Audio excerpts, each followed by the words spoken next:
Okay. Gotcha. So today we're going to be making some Brussels sprouts. We're going to cook these in an oven, but if you have an air fryer, they're really going to turn out fantastic. So we're going to add a little bit of meat just to kind of add some oil to our Brussels sprouts. We're going to use sausage in this case since we're using sausage for our zoodles. You can use center cut bacon if you'd like to. So I'm going to slice this up nice and thin. I'm going to slice it long way, and I'm just going to kind of quarter it. Oh, that did not work out. Shouldn't have been looking at the camera. There's no such thing as bad Conecuh County sausage, though, so it don't really matter. That's right.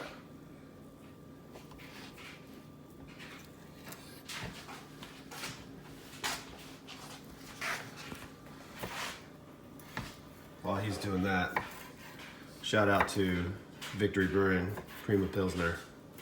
Hey, no, Hashtag sponsor me. no free ads, man. All right, so first thing for our seared salmon that we're gonna do, we're gonna preheat a cast iron or non-stick skillet. I'm using a cast iron. And then we're gonna take our salmon fillet pack. I got these. This is fresh caught Atlantic salmon. I got it from Shrimp on the Go. And I love their stuff. They're great to work with. I'm gonna drain all the liquid out. And basically, I'm just gonna put this salmon on some paper towel, because you want it to be nice and dry. You don't want to have a lot of water on it when you go to throw it on that hot pan. So I'm just kind of patting it dry. And this is probably going to be the simplest way to have probably the most delicious piece of fish you've ever had. I'm going to take some sea salt and I'm going to generously coat all of it, along with, I'd rather use fresh cracked pepper, but I ran out. If y'all saw how generous I was with everything.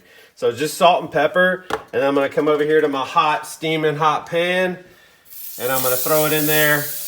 And what I'm gonna do is I'm gonna sear it for 3 minutes. So I'm checking my watch, okay? So I'm gonna do 3 minutes on the top, 3 minutes on the bottom, and I like to do about 30 seconds on the sides as well, right? To cook all the albumin off. Okay, so we forgot about our Brussels sprouts. Should have set a timer. We got a little distracted cooking our zoodles, but they actually still turned out somewhat edible. Hey, I like them like that. Yeah, they're good and crunchy now is the only difference. And they still have that good flavor from the balsamic dressing put on them. But hey, this is a learning experience for everybody. And you know what? Sometimes things don't go your way and you can mess up while cooking. But guess what? No harm, no foul. Failure. You just throw it away. That was a whole 75 cents worth of Brussels sprouts as long as you got them at the farmer's market. A little bit more if you got them at Walmart. But if you got that stuff at the farmer's market, it's like a couple bucks and you mess up and you start over.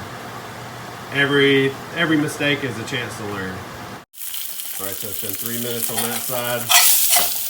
If you got a good cast iron that's seasoned well, you're not gonna get any sticks. And then if you can look at that, perfect crust right there. All right, so it's been about 3 minutes each side, so I'm just gonna turn it up on this side for a minute. If you look there, you can see the white all the way around, and then it's somewhat pink in the middle. We're gonna be cooking this to, I'd say probably a medium temperature. You can cook it longer if you want, or you can cook it less if you want. I like mine pretty rare. I'm just doing this one medium. Just because I think probably the majority of people are uncomfortable with having like really good cooked fish. So there, 30 seconds on that side and 30 seconds on the other.